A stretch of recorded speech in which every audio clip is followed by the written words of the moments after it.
Storage system control is an often overlooked aspect of storage system projects. It's certainly not as exciting as other aspects of storage tech, but arguably it's just as important. For my project, storage system control isn't as simple as an on-off switch, but rather an entire system responsible for ensuring the reliability of the storage system itself. Let's start with the basics. In episode 4 of this series, we learned just how much storage tech does not like to be unloaded when it is running.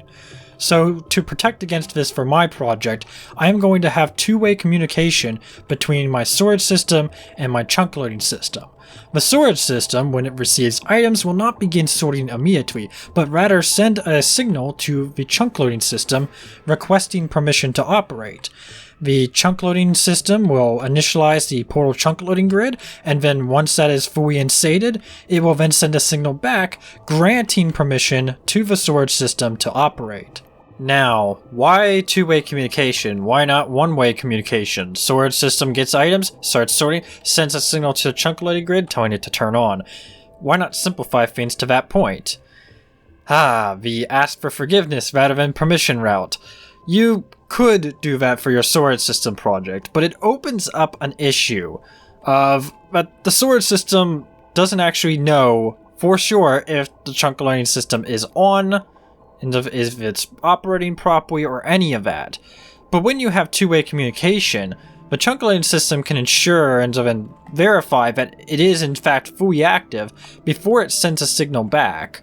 And therefore, the storage system will only ever run when it is supposed to and when it is safe. Fundamentally, that's the basic concept. The same concept utilized for NTech not central storage, and it's been working great there. However, the scope of storage system control for my own project has greatly expanded since then, so how about I spend some time breaking down each of the components. First and foremost, the control panel. It informs me of the status of the system, lets me know if anything has gone wrong, and most importantly, gives me control over my storage system. System auto/off is the main control for the storage system.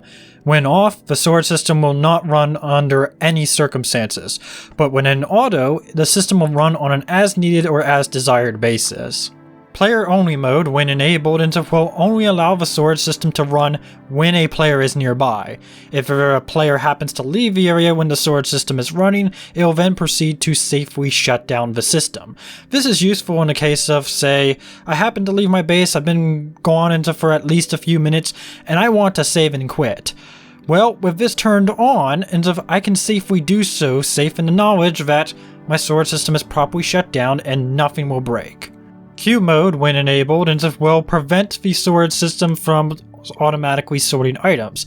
Instead, the items will pile up in the item buffers, and only upon me as a player pressing the process queue button will then actually sort all of those items.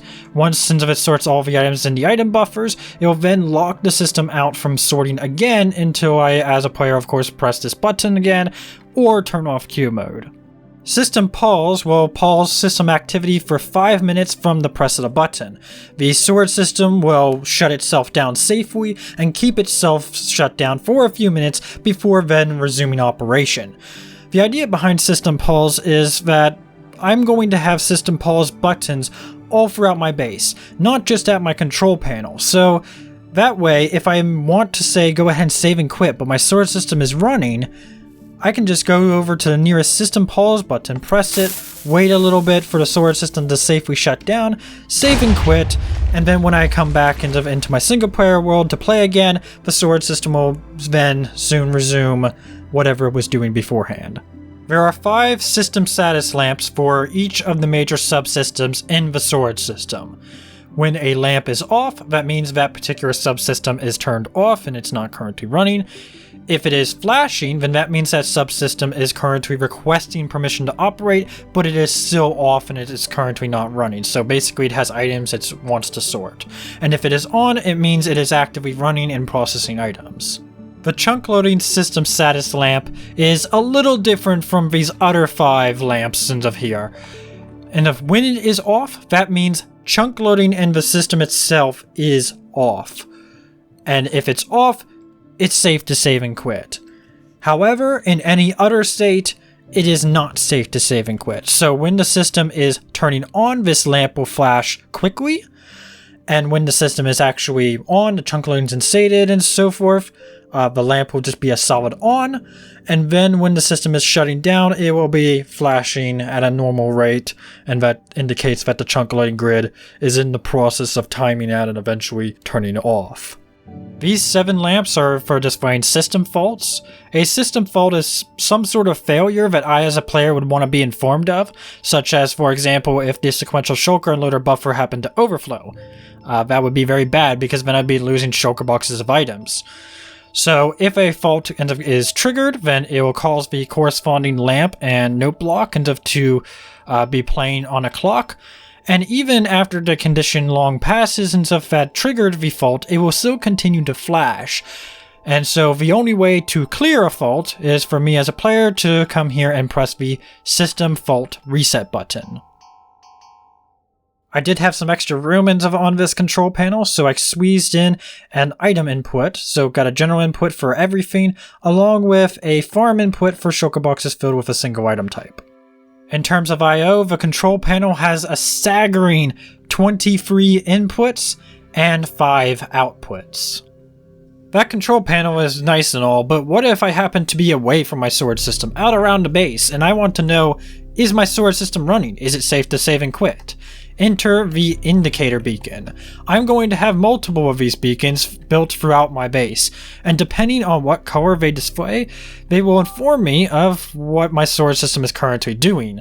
So if it's a green beacon, then that means that my sword system is turned off, and therefore it's safe to save and quit. However, if it's any other color, then it's not safe to save and quit. So a yellow signal shows that the system is starting to start up, and then a red signal shows that the system is running. In terms of I/O, the indicator beacon has 2 inputs. The portal chunk loading controller handles incoming operation requests and grants operation permission to the sword system while ensuring that the chunk loading grid is active and maintained for the necessary amount of time. Another way you could look at this is that the PCLC is an instantly resettable timer, configurable via this hopper clock. I could probably make an entire video on this component, but for the sake of time, I'm just going to give you a high-level overview. This system has 3 inputs, 4 outputs. Some of the I/O you probably recognize, such as the request operation and grant operation permission data lines. Here we have the system auto/off, so if this is off, of course it doesn't allow the system to start up, doesn't start up chunk loading. If it happens to be on, then it does. If the system happens to be running and this gets turned off, then it will revoke the permission for the system to operate and maintain chunk loading long enough for it to safely shut down. When a request for chunk loading comes in and chunk loading isn't already on, the system will delay the start of chunk loading for a period of time, and it will output a signal here at the system start indicator. This signal goes to both the control panel and the indicator beacons, and the idea is to give a preemptive signal to the control panel and the indicator beacons to show that the system is about to start up, because when you have redstone traveling over a long distance, you're going to have signaling delay, unless you're using a instant redstone line, of course. Between the control panel and the indicator beacons, whichever has the highest signaling delay, you are going to want to reconfigure this comparator fader to basically match that. Or actually you want to give yourself some margin probably, so that plus 5 seconds, whatever the signaling delay is, plus 5 seconds is what you probably want to configure this to. After the startup delay, the request operation signal then proceeds to power this comparator memory cell. This hopper clock sends a signal to subtract 1 from the current value in this comparator memory cell every time it triggers here. Of course, if the signal is maintained at signal strength 15, if the request for chunk loading and request for operation is of course being maintained. So long as the signal strength here is greater than 0, a signal will be sent to start/maintain the chunk loading grid. And once the chunk loading grid is online and fully active, it will then send a signal back. And that will allow the system to send out a signal granting permission to the sword system to operate. If the sword system says, okay, I'm done, I don't really need to request operation anymore, this can turn off, and when into this comparator memory cell drops below signal strength 15, permission to operate will be revoked into the storage system. And of course, chunk loading will be maintained until this memory cell reaches signal strength 0. To configure the PCLC into hopper clock, we need to do a little bit of math following this formula. There is one variable, max shutdown time ticks. Okay, so to determine this into first, we have to go through each subsystem in the storage system and measure how many ticks it takes for that system to shut down, and this includes the signaling delay of the grant operation signal from the PCLC to that subsystem, so don't forget to include that. Once we have a list of the shutdown time in ticks for every subsystem in the storage system, we want to pick into the number that is the highest, and then that's our max shutdown time in ticks. So, for example, let's say our max shutdown time is 1200 ticks. We're going to want to take that number, divide it by 13, that'll give us 92.3. We then want to take that result, divide it by 8, and that will give us 11.5. Add 1, so now it's 12.5. And very important, whatever our result is here, we must round up. So in this case, that would make it 13. So for this example, to maintain the chunk loading grid for at least 1 minute, we need 13 items in this hopper clock. The portal activation clock is a hopper clock with 15 items in it, and is used for activating all the portal chunk loaders in the chunk loading grid. So it has one input, one output. The input determines whether or not the clock is active or not, and then the output is this rail line into which pulses out a signal that propagates to all the portal chunk loaders, activating them so that way they can load the area. For the portal chunk loaders, I was originally going to go with this Nemblon design right here, but unfortunately I found that something's changed since 1.14.4 and it's no longer reliable. So, I did some searching on YouTube and I found this design right here by this YouTube user. Sorry, I'm not exactly sure how to pronounce your username.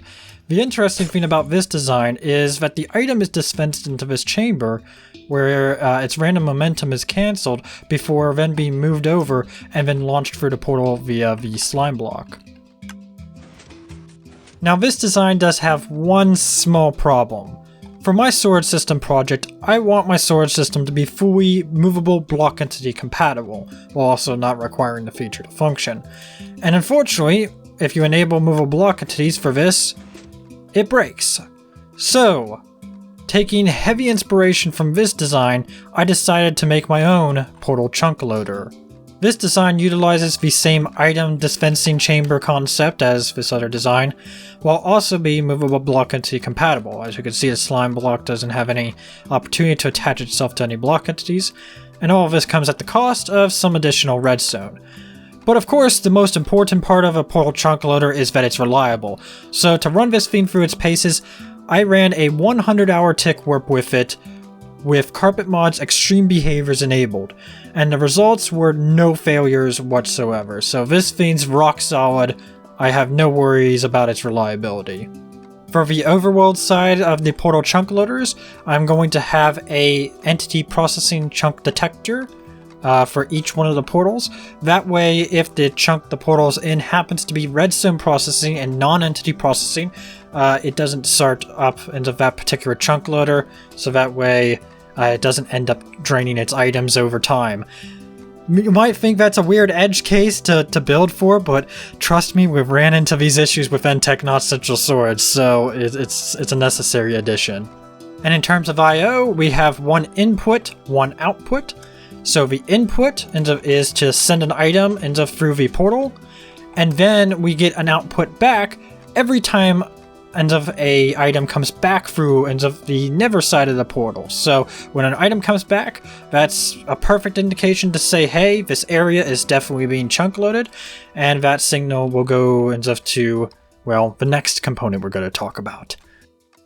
The portal grid combinator is responsible for displaying whether or not the entire chunk loading grid is in fact active. So each portal chunk loader within the chunk loading grid gets its own corresponding comparator pulse extender, of which is outputted into an AND gate along with all the other comparator pulse extenders, and then only sends a signal out to the PCLC, informing the PCLC that chunk loading is active when all of these comparator pulse extenders are active. Every time a portal chunk loader completes a successful cycle, it will of course send a pulse down a rail line to its corresponding comparator pulse extender, and only when all of these comparator pulse extenders are of course active does it then send an output to the PCLC, informing it that chunk loading is active, and therefore the storage system will be allowed to run. The system pulse controller, player only controller, and queue mode controller are all daisy chained together and interact with the request operation redstone signal line and the grant operation redstone signal line. Each one of these has the ability to interrupt or prevent these signals from going through. So, for example, with the system pulse controller, I simply have an item despawn timer here, and if I were to activate a system pulse, you can see it interrupts the signals that are going through here, and with those signals interrupted, it will trigger a system shutdown. The player-only mode controller, when enabled, will periodically send a signal down this rail line, and this rail line will be extended to exit into the chunk loading grid and then re-enter it, with the idea being that if a player is in the area, the chunks outside of the chunk loading grid are going to be loaded, therefore that signal will be returned, and it will power this comparator pulse extender. But if the player happens to leave the area, then the rail pulse that gets sent outside into unloaded chunks will simply be lost. This comparator pulse extender will therefore depower, and then the signals here will be interrupted, causing a system shutdown.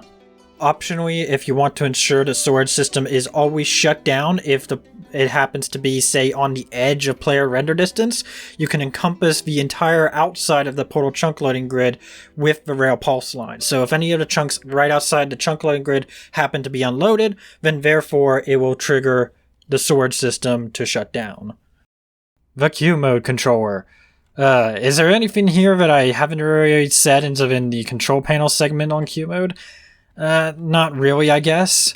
The only thing I would note into this queue mode's controller redstone is that the redstone is kind of messy and needs to be cleaned up, because it was originally designed with the intention of being able to enable and disable queue mode on a per system level, which ultimately I ended up scrapping because it's kind of stupid. Why would I need that level of control? But yeah, don't really have much more to say on this one. Every major subsystem in my storage system will need to interface with storage system control. Those systems will of course be the sequential shulker unloader, the shulker box sorter, the multi-item sorter, and the unstackable sorter, along with the minecart item request system. All of those will have the following I/O. Of course, they will have inputs and outputs, so an input for granting operation permission and an output for requesting permission to operate. They will also have an output that goes to the control panel that displays its status, so if the system is currently on or off. And if it happens to have something that could trigger a system fault, then it will have an output that wires to the system faults on the control panel as well. Storage system control makes you consider things you wouldn't normally, such as shutdown time. You don't want to be sitting there for 5 to 10 minutes waiting for your storage system to properly shut down just so you can save and quit. You really have to think about the shutdown time of each component and how that shutdown time can be improved, along with being able to interface it with storage system control itself. It effectively needs an on-off switch, and along with that, it needs to be able to effectively communicate to storage system control that it needs chunk loading when it wants to run. I feel storage system control really solves a problem many storage systems have: ambiguity. I turn off my storage system, when can I save and quit? I don't know. But with storage system control, the player is given a clear rule to follow. If that lamp isn't off, if that beacon isn't green, don't save and quit. Simple, concise, no ambiguity whatsoever. So in conclusion, should you use this control system for your project, with all the bells and whistles included? The usefulness of system pulse is debatable. Queue mode is probably useless, and player-only mode is maybe somewhat useful. All of the individual indicator lamps for each subsystem are certainly nice, but by no means necessary. Boil everything down to the bare necessities, cut all the crap, and what you are left with is a simple control system utilizing two-way communication between the sword system and chunk loading, while avoiding the problems and edge cases caused by one-way communication systems. I think this control system, or something like it, would benefit many sword systems out there, and I truly believe it should become a standard feature. Anyways, you'll find the world download, which contains both the full control system and the simplified version, down below. I do want to note that you can of course pre-power the redstone signaling lines to single strength 14 to reduce lag caused by signaling. I do have some minor improvements I would like to make to the control system, such as reducing the number of inputs on the indicator beacon from 2 to 1, and also slightly restructuring the portal chunk loading grid to allow the system to be loaded remotely. The current implementation requires the player to be in the area for the grid to initialize, which is fine, but not great if you want to load your system remotely, of course. Thanks for watching, everyone. Hope this video was of some value to you, and hopefully you won't have to wait super long until the next episode. Until next time, I'll catch y'all later. Bye.